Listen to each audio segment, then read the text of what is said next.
Chapter 1 மழையிலத் தொடங்கும் அழைப்பு. இரவு 1:15:50. மழை கொட்டிக்கொண்டே இருக்கு. பேருந்து நிற்கும் ஸ்டாண்ட்ல மின்சாரம் போயிருக்கு. மின்னல் மின்னும்போது தெரியும். நகரத்தின் வெளிப்புறம் ஒரு பழைய மாளிகை. மரங்கள் மூடி நிழலா நிந்திருக்கு. ரவி ஒரு மருத்துவர், 39 வயசு, தனிமையோட வாழவன். அவன் மருத்துவமனைக்குப் பிறகு கார்ல வீர போய்க் கொண்டிருந்தான். அப்போ அவனுக்கு ஒரு அபூர்வ அழைப்பு வருகுது. அந்த குரல் மெதுவா நடுங்குற மாதிரி. டாக்டர், தயவு செய்து வந்து பாருங்க, ரத்தம் நிற்கல. ரவி, யார் பேசுறது? ராஜா மாளிகை. அதுக்குப் பிறகு குரல் திண்டாகிறது. ரவி கொஞ்சம் திகைக்கிறான். அந்த ராஜா மாளிகை பெயர் அவனுக்கு பரிச்சயமாயிருக்கு. அது 30 ஆண்டுகளா மூடப்பட்ட மாளிகை. அங்க யாரும் வாழ மாட்டாங்கன்னு எல்லாரும் சொல்லுவாங்க.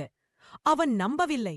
ஆனா மருத்துவ கடமையினால அவன் கார் திருப்புறான். மழை இன்னும் கடுமை. ரேடியோவோது தானா ஒலி போடுது. அந்த மாளிகை பற்றி கேள்வி இருக்கா? அந்த வீட்டிலிருந்து உயிரோட யாரும் வெளியே வரல. ரவி ரேடியோ ஆஃப் பண்றான். கார் மாளிகை வாசலுக்கு நின்றது. பெரிய இரும்பு கதவு கிறுகிறா சத்தம் போட்டு திறக்குது.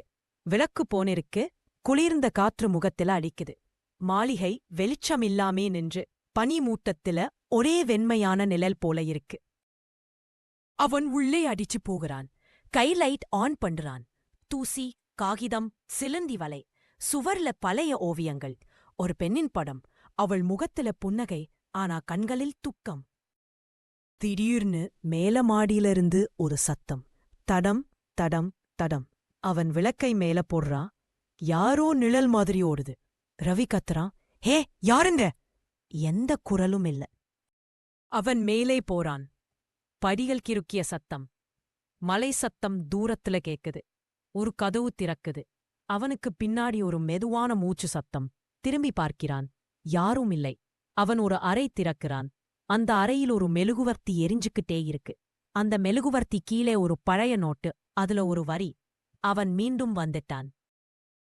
ரவி வாசிக்கிறான். அவன் யாரு? அந்த நேரத்துல விளக்கு மினுக்குது. மெழுகுவர்த்தி திடீர்னு அணைஞ்சுது. அவனுக்கு பின்னால ஒரு குரல், டாக்டர். அவன் திரும்புறான். யாரும் இல்லை. ஆனா சுவர்ல அவன் நிழல் கூட இல்ல.